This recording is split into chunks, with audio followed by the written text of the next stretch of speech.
Hello दोस्तों, स्वागत है आपका अपने ही यूट्यूब चैनल किस्से कहानियों की ऑडियो लाइब्रेरी पर।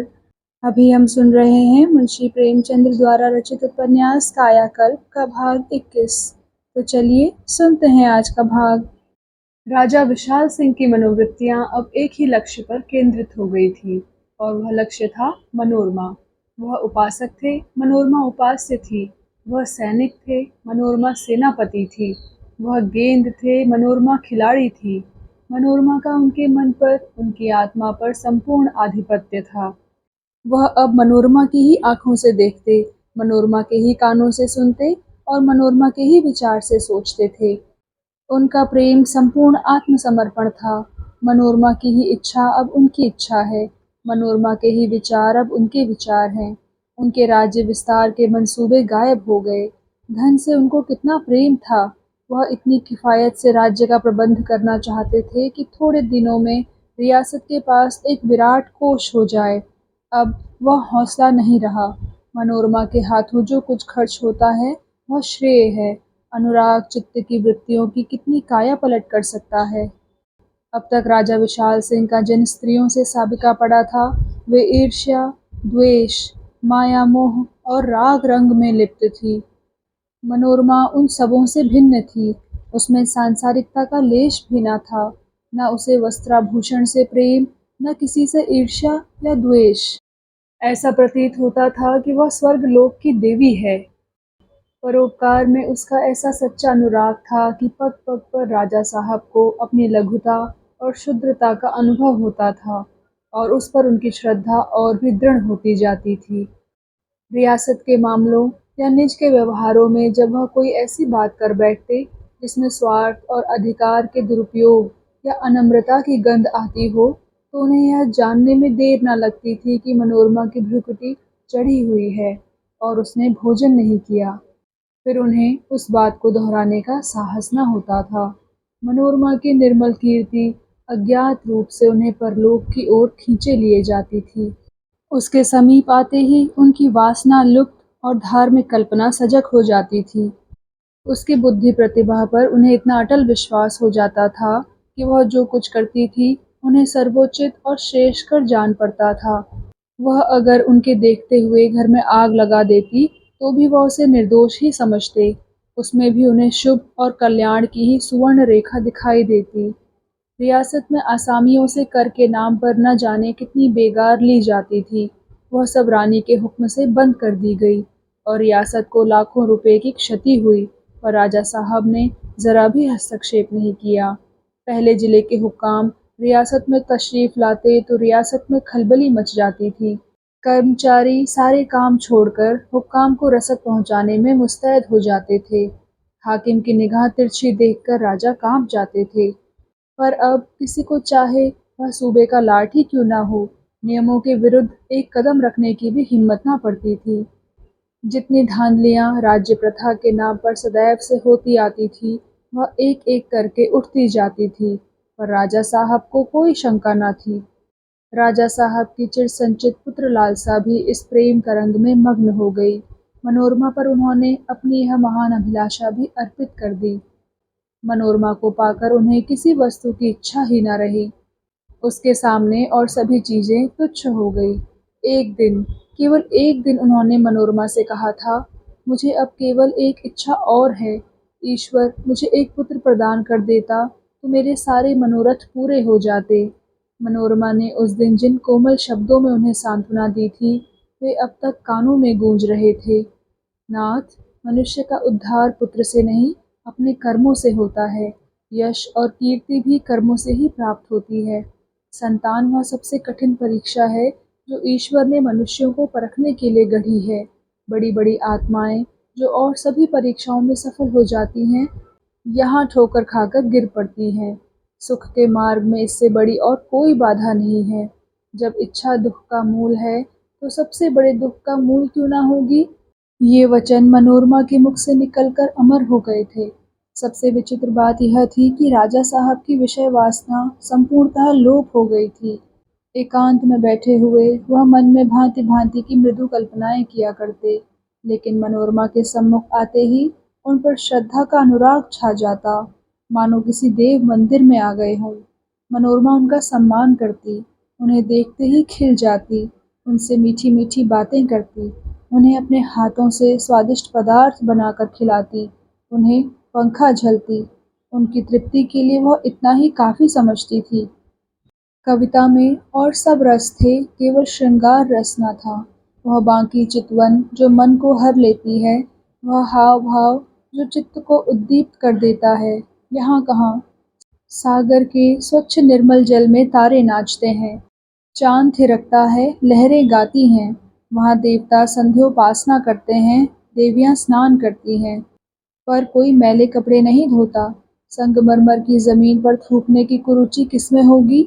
आत्मा को स्वयं ऐसे घृणास्पद व्यवहार से संकोच होता है। इसी भांति 6 महीने गुज़र गए। प्रभात का समय था। प्रकृति फागुन के शीतल उल्लासमय समीर सागर में निमग्न हो रही थी। बाग में नवविकसित पुष्प किरणों के सुनहरे हार पहने मुस्कुरा रहे थे। आम के सुगंधित नव पल्लवों में कोयल अपनी मधुर तान आलाप रही थी और मनोरमा आईने के सामने खड़ी अपनी केश राशि का जाल सजा रही थी। आज बहुत दिनों के बाद उसने अपने दिव्य रत्न जटित आभूषण निकाले हैं। बहुत दिनों के बाद अपने वस्त्रों में इत्र बसाए हैं। आज उसका एक एक अंग मनोल्लास से खिला हुआ है। आज चक्रधर जेल से छूटकर आएंगे और वह उनका स्वागत करने जा रही है। यों बन ठनकर मनोरमा ने बगल वाले कमरे का पर्दा उठाया और दबे पांव अंदर गई। मंगला अभी तक पलंग पर पड़ी मीठी मीठी नींद ले रही थी। उसके लंबे लंबे केश तकिए पर बिखरे पड़े थे। दोनों सखियां आधी रात तक बातें करती रही थी। जब मंगला ऊँघ ऊँघ कर गिरने लगी थी तो मनोरमा उसे सुलाकर अपने कमरे में चली गई थी। मंगला अभी तक पड़ी सो रही थी। मनोरमा की पलकें तक न झपकी। उसने अपने कल्पना कुंज में विचरते हुए रात काट दी। मंगला को इतनी देर तक सोते देखकर उसने आहिस्ता से पुकारा, मंगला कब तक सोएगी? देख तो कितना दिन चढ़ आया। जब पुकारने से मंगला ना जागी तो उसका कंधा हिलाकर कहा, क्या दिन भर सोती रहेगी? मंगला ने पड़े पड़े कहा, सोने दो, अभी तो सोई हूँ, फिर सिर पर सवार हो गई। मनोरमा बोली, तो फिर मैं जाती हूँ, यह ना कहना मुझे क्यों नहीं जगाया। मंगला आंखें खोलकर बोली, अरे इतना दिन चढ़ाया, मुझे पहले ही क्यों ना जगा दिया। मनोरमा बोली, जगा तो रही हूँ, जब तेरी नींद टूटे तब ना। स्टेशन चलेगी? मंगला बोली, मैं स्टेशन कैसे जाऊंगी? मनोरमा बोली, जैसे मैं जाऊंगी वैसे ही तू भी चलना, चल कपड़े पहन ले। मंगला बोली, ना भैया मैं ना जाऊंगी, लोग क्या कहेंगे। मनोरमा बोली, मुझे जो कहेंगे वही तुझे भी कहेंगे, मेरी खातिर से सुन लेना। मंगला बोली, आपकी बात और है और मेरी बात और। आपको कोई नहीं हंसता, मुझे सब हंसेंगे, मगर मैं डरती हूँ कहीं तुम्हें नजर ना लग जाए। मनोरमा बोली, चल चल उठ, बहुत बातें मत बना, मैं तुझे खींच कर ले जाऊंगी। मोटर में पर्दा कर दूंगी, अब राजी हुई? मंगला बोली, हाँ यह तो अच्छा उपाय है, लेकिन मैं नहीं जाऊंगी, अम्मा जी सुनेंगी तो बहुत नाराज होंगी। मनोरमा बोली, और जो उन्हें भी ले चलूं, तब तो तुझे कोई आपत्ति ना होगी। मंगला बोली, वह चले तो मैं भी चलूं, लेकिन नहीं, वह बड़ी बूढ़ी हैं, जहाँ चाहे वहाँ आ जा सकती हैं। मैं तो लोगों को अपनी ओर घूरते देखकर कट ही जाऊंगी। मनोरमा बोली, अच्छा, पड़ी पड़ी सो, मैं जाती हूँ, अभी बहुत सी तैयारियां करनी है। मनोरमा अपने कमरे में आई और मेज पर बैठकर बड़ी उतावली में कुछ लिखने लगी कि दीवान साहब के आने की इत्तला हुई और एक क्षण में आकर वह एक कुर्सी पर बैठ गए। मनोरमा ने पूछा, रियासत का बैंड तैयार है ना? हरिसेवक बोले, हाँ, उसे पहले ही हुक्म दिया जा चुका है। मनोरमा बोली, जुलूस का प्रबंध ठीक है ना? मैं डरती हूँ कहीं भद्द न हो जाए। हरिसेवक बोले, प्रबंध तो मैंने सब कर दिया है, पर इस विषय में रियासत की ओर से जो उत्साह प्रकट हो रहा है वह शायद इसके लिए हानिकारक हो। रियासतों पर हुक्काम की कितनी बड़ी निगाह होती है, यह आपको खूब मालूम है। मैं पहले भी कह चुका हूँ और अब भी कहता हूँ कि आपको इस मामले में खूब सोच विचार कर काम करना चाहिए। मनोरमा बोली, क्या आप समझते हैं कि मैं बिना सोचे विचारे ही कोई काम कर बैठती हूँ? मैंने सोच लिया है, बाबू चक्रधर चोर नहीं, डाकू नहीं, खूनी नहीं, एक सच्चे आदमी हैं। उनका स्वागत करने के लिए हुकाम हमसे बुरा मांगते हैं तो माने, हमें इसकी कोई परवाह नहीं। जाकर संपूर्ण दल को तैयार कीजिए। हरिसेवक बोले, श्रीमान राजा साहब की तो राय है कि शहर वालों को जुलूस निकालने दिया जाए, हमारे सम्मिलित होने की जरूरत नहीं। मनोरमा ने रुष्ट होकर कहा, राजा साहब से मैंने पूछ लिया है, उनकी राय वही है जो मेरी है। अगर सन्मार्ग पर चलने में रियासत जब्त भी हो जाए तो भी मैं उस मार्ग से विचलित न होंगी। आपको रियासत के विषय में इतना चिंतित होने की क्या जरूरत है? दीवान साहब ने सजल नेत्रों से मनोरमा को देखकर कहा, बेटी, तुम्हारे ही भले को कहता हूँ, तुम नहीं जानती जमाना कितना नाजुक है। मनोरमा उत्तेजित होकर बोली, पिताजी, इस सदुपदेश के लिए मैं आपकी बहुत अनुग्रहित हूँ, लेकिन मेरी आत्मा उसे ग्रहण नहीं करती। मैंने सर्प की भांति धनराशि पर बैठकर उसकी रक्षा करने के लिए यह पद स्वीकार नहीं किया है, बल्कि अपनी आत्मोन्नति और दूसरों के उपकार के लिए किया है। अगर रियासत इन दो में से एक काम में भी आए तो उसका रहना ही व्यर्थ है। अभी 7 बजे हैं, 8 बजते बजते स्टेशन पहुंच जाना चाहिए। मैं ठीक वक्त पर पहुंच जाऊंगी। जाइए। दीवान साहब के जाने के बाद मनोरमा फिर मेज पर बैठकर लिखने लगी। यह वह भाषण था जो वह चक्रधर के स्वागत के अवसर पर देना चाहती थी। वह लिखने में इतनी तल्लीन हो गई कि उसे राजा साहब के आकर बैठ जाने की उस वक्त तक खबर न हुई, जब तक कि उन्हें उनके फेफड़ों ने खांसने पर मजबूर न कर दिया। कुछ देर तक तो बेचारे खांसी को दबाते रहे, लेकिन नैसर्गिक क्रियाओं को कौन रोक सकता है। खांसी दबकर उत्तरोत्तर प्रचंड होती जाती थी, यहाँ तक कि अंत में वह निकल ही पड़ी। कुछ छींक थी, कुछ खांसी, और कुछ इन दोनों का सम्मिश्रण, मानो कोई बंदर गुर्रा रहा हो। मनोरमा ने चौंक कर आंखें उठाई तो देखा कि राजा साहब बैठे हुए उसकी ओर प्रेम विह्वल नेत्रों से ताक रहे हैं। बोली, क्षमा कीजिएगा, मुझे आपकी आहट ही ना मिली। क्या आप देर से बैठे हैं? राजा साहब बोले, नहीं तो, अभी अभी आया हूँ। तुम लिख रही थी, मैंने छेड़ना उचित न समझा। मनोरमा बोली, आपकी खांसी बढ़ती ही जाती है और आप इसकी कुछ दवा नहीं करते। राजा साहब बोले, आप ही आप अच्छी हो जाएगी। बाबू चक्रधर तो 10 बजे की डाक से आ रहे हैं ना? उनके स्वागत की तैयारियां पूरी हो गई? मनोरमा बोली, जी हाँ, बहुत कुछ पूरी हो गई है। राजा साहब बोले, मैं चाहता हूँ जुलूस इतनी धूमधाम से निकले कि कम से कम इस शहर के इतिहास में अमर हो जाए। मनोरमा बोली, यही तो मैं भी चाहती हूँ। राजा साहब बोले, मैं सैनिकों के आगे फौजी वर्दी में रहना चाहता हूँ। मनोरमा ने चिंतित होकर कहा, आपका जाना उचित नहीं जान पड़ता। आप यहीं उनका स्वागत कीजिएगा।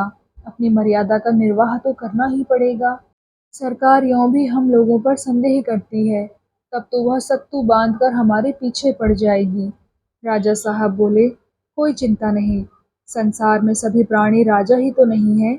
शांति राज्य में नहीं, संतोष में है। मैं अवश्य चलूंगा। अगर रियासत ऐसे महात्माओं के दर्शन में बाधक होती है तो उससे इस्तीफा दे देना ही अच्छा। मनोरमा ने राजा की ओर बड़ी करुण दृष्टि से देखकर कहा, यह ठीक है, लेकिन जब मैं जा रही हूँ तो आपके जाने की जरूरत नहीं। राजा साहब बोले, खैर, ना जाऊंगा, लेकिन यहाँ मैं अपनी जबान को न रोकूंगा। उनके गुजारे की भी कुछ फिक्र करनी होगी ना।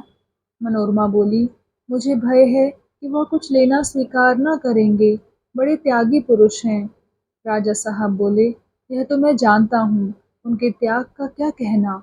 चाहते तो अच्छी नौकरी करके आराम से रहते, पर दूसरों के उपकार के लिए प्राणों को हथेली पर लिए फिरते हैं। उन्हें धन्य है, लेकिन उनका किसी तरह गुजर बसर तो होना ही चाहिए। तुम्हें संकोच होता है तो मैं कह दूं? मनोरमा बोली, नहीं, आप ना कहिएगा, मैं ही कहूँगी। मान लें तो अच्छा ही है। राजा साहब बोले, मेरी और उनकी तो बहुत पुरानी मुलाकात है। मैं तो उनकी समिति का मेंबर था, अब फिर नाम लिखाऊंगा। कितने रुपए तुम्हारे विचार में काफ़ी होंगे? रकम ऐसी होनी चाहिए जिसमें उन्हें किसी प्रकार का कष्ट न होने पाए। मनोरमा बोली, मैं तो समझती हूँ 50 रुपए बहुत होंगे, उन्हें और ज़रूरत ही क्या है। राजा साहब बोले, नहीं जी, उनके लिए तो 10 रुपए ही काफ़ी हैं। 50 रुपए की थैली लेकर भला वह क्या करेंगे? तुम्हें कहते शर्म ना आई? 50 रुपए में आजकल रोटियां भी नहीं चल सकती, और बातों का तो जिक्र ही क्या। एक भले आदमी के निर्वाह के लिए इस जमाने में 500 रुपए से कम नहीं खर्च होते। मनोरमा बोली, 500? नहीं, वे कभी ना लेंगे। 50 रुपए ही ले ले, मैं इसी को गनीमत समझती हूँ।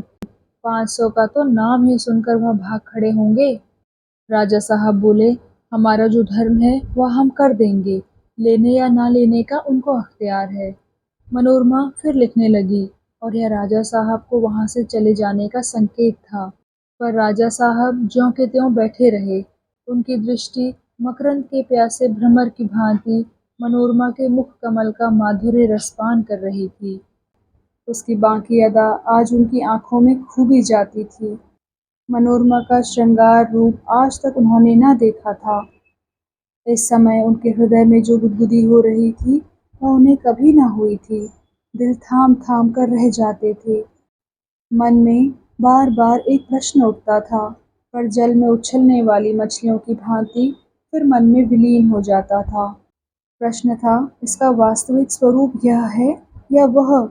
सहसा घड़ी में 9 बजे। मनोरमा कुर्सी से उठ खड़ी हुई।